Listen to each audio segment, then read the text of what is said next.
Welcome back to the Mafuba Jar. We've been sealed away for another awesome deck profile. And today, guys, I'm going to be showing you the other Android 21 deck. Now, this is the one that came to us from the Expert deck. And this is a different Android 21 leader. This is, in story-wise, the good Android 21, where in the main set 8, we have the evil Android 21. So, this one's actually quite different from the counterpart we get in set 8, for both Unawaken and Awaken.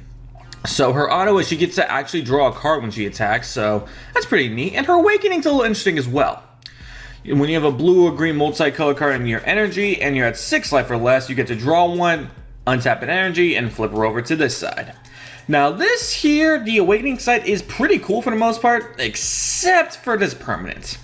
The permanent states that you can't play battle cards with the original energy cost of 6 or more, which to me, that's a bit of a drawback, but not the worst thing in the world because we do still have plenty of really powerful blue-green cards that are under that, so it's not too big of a problem. And in one sense, I kind of get why they do that because it prevents you from playing the 8-drop Android 21 we got from the set, which you don't want to mix the good Android 21 with the evil one, I kind of guess, but it still would have been nice. I personally feel if it wasn't for this permanent right here, then this would by far be the more competitively viable Android 21, but the recent tournaments that have happened prove that the set 8 main one is, but I still really do like this leader. If I'm being honest here, I kind of like this more, personally, than the other Android 21 because the clone token thing, yeah, it can be really, it can just be completely abused, utilized, and busted. I don't know why, like, I just like this more. It's just a bit more what I'm personally used to. Because the clone token stuff, it's kind of new. At least for me, anyways, that's just my personal opinion. So, man, listen to me ramble on all this. I didn't even discuss her auto yet. Her auto is a once per turn, and states that when one of your energy is placed in your drop area by one of your skills, you get to search your drop area for a blue or green battle card, and put it into your energy in rest mode. Oh no, I'm sorry, it's not battle card, it's any card. Okay, I apologize for that. It's any blue-green multi-card. You get to play in your energy in rest mode. And at the start of your opponent's next turn, you get to choose up to one of your blue or green energy and switch it to active mode. So that one's a little bit similar to the evil Android 21, to where they can always restand at least one energy during your opponent's turn. So that's pretty neat. So as far as the main deck here itself, there's some of the things that are the same with the other Android 21, but as you guys can see, there are a lot of differences in how it's played. The first difference here, I'm just going to point out the differences first before I point out everything else here. One of the first differences here is going to be your main win condition of the deck, which is Android 21, a Bad Omen. And the activate main is you pay 2 blue and 2 green to play this from your energy, instead of having to pay the 5. And her auto is that you get to choose one card from your energy and place it in the drop area, which that's not really a problem because you just get it immediately back with your leader. And when you play this card, you choose up to one of your opponent's battle cards and up to one of your opponent's life and place them in the drop area. So your main win condition is just beat down to your opponents, only have a couple life left, like maybe 1 or 2, and just start getting out these Android 21s to just automatically take their life and end the game right there. So that's the main game plan for this deck, is this card right here. But as you guys know, the main game plan doesn't always happen because just real life card gaming. So that's why you gotta have other win conditions as well, which is why I chose to put in 3 copies of the at all cost Vegeta. He's less than 6 and he's a very powerful blue card. Auto, of course, when you play him, you get to restand energy and draw a card. But the activate main is what really makes him good. His activate main is a once per turn. You choose 2 cards in life, add it to your hand. You get to knock out one of your opponent's battle cards, and it gains 3k power for each energy you have, which with this deck you're gonna have a lot. And if you have 5 or more energy, you get to gain triple strike as well as all that boost goes. So really amazing. Are still arguably one of the best offensive blue cards we have in the game. And it meets the under 6 requirements. So that's why I'm saying, like, the under 6 isn't that big of an issue because we still have so many things we could utilize. And as I said, getting to all that energy is insanely easy. Gonna go on to one of the things that are similar here with the other ones. Gonna be Android 16 Energy Amplification. Now this is the same thing with the other Android 21 deck. And personally, the only reason why I'm not doing this deck IRL is because I thought I was just gonna be able to pull and trade for these guys, no problem. Because when the set first came out, they were like maybe $9-10, no big deal. So I decided to put it off like an idiot. Then one of the big tournaments recently happened, and at time of recording, this card is like between 20 and 30 bucks a pop. Yay! So yeah, that's the main reason why. Because IRL, I have pretty much everything else. I would just need to get a couple more of these. But I'll get those in time. But I could definitely see why he would jump up in price. Not just because Android 21 did pretty well in the recent tournament, just because he's really good in general. His auto is, if you already have a blue-green multi-card in your energy, you get to place the top card of your deck into your energy in rest mode, and the whole restriction between can't play battle cards between 30 and 35 power for a duration in the game. I personally don't understand why they did that specifically.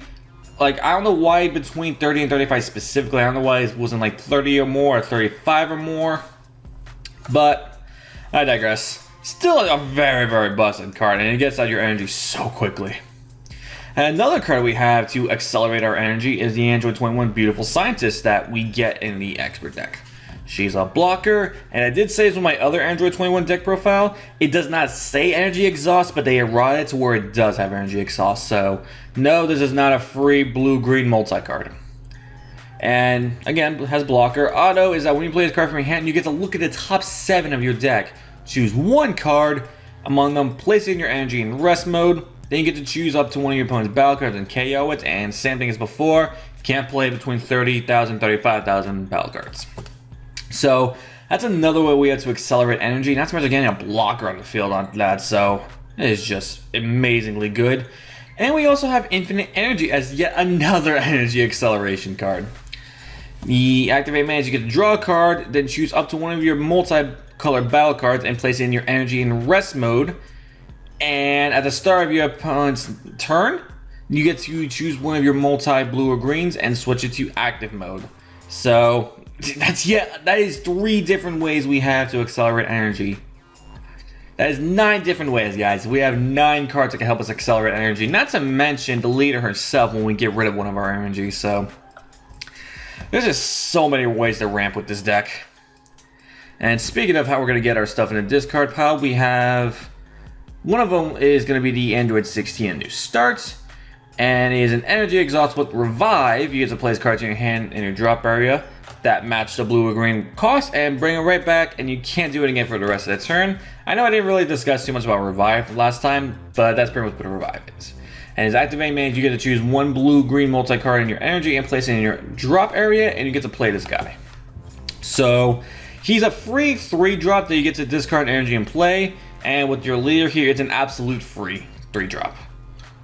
And also, it kind of goes with the 3-drop blocker Android 16. And its permanent states that only one of these can be out on the field. And its auto states that when a card in your energy is placed in your drop area by one of your skills, you may play this card from your hand. So if you have both these in your hand and you do one, you get to do the blocker as well. So two Android 16s on the field. You don't even have to really pay any energy for it either. So that's really, really amazing. Just so good. And we also have our searchers here, Android 17. I've got 4 of these. And the other is when you look at this card, you look at your top 5 for a blue-green Android, add it to your hand, and then you may choose up to one of your cards in your hand and discard it. What's cool about that is that you don't have to pitch a card, it's just optional. And I do have 2 copies of the Android 18 here. Her first auto is the exact same, top 5 for blue-green Android. Her second auto is what's a little different though. When you play this card, you get to, at the end of your turn, choose a blue-green multicolored card in your energy, return it to your hand. If you do, choose one card in your hand that's any energy you want and put it in there in rest mode. I really wish the leader didn't say specifically drop area, if it would just say removed from the energy area, because that would have been so great. But then again, no, you wouldn't, no, I'm not even gonna say it would be too broken because we have the permanent here that limits stats, so I think that would have been perfect. But you know what, I don't design the cards, I don't make the rules, I just follow them. And the reason I had to line up like this is mainly for budget reasons, because this is also another card that kind of jumped up quite a bit with the recent tournaments that happened. And the Android 17 team, you get 2 of these per expert deck. And the main reason you play is the search, and he does the exact same search as Android 18. So that's why I kind of had to line like this. If you guys prefer the Android 18 over the 17, that's completely up to you. I just want to throw out more of a budget option for you guys. And other than that, we do have a lot of our standard blue stuff. We have the 4 Dimension Magics, 4 Sensor Beams, of course. One card here, a couple cards here I almost forgot to mention is Predation.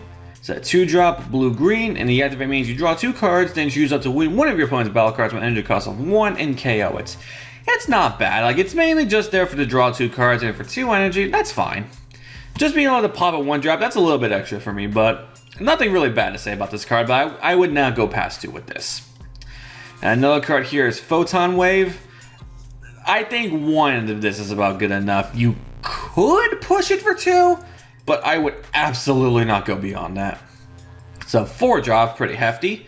You draw a card, and you choose all of your opponent's battle cards and return them to their owner's hands.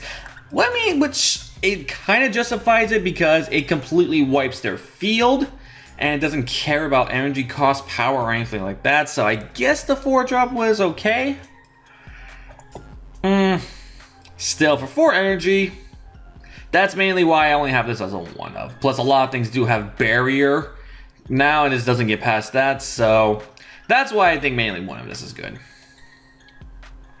And of course, we do have the Android 17s here as well, mainly for the permanent that if you have a blue-green card in your energy, you get to play this guy without having to apply the energy exhaust.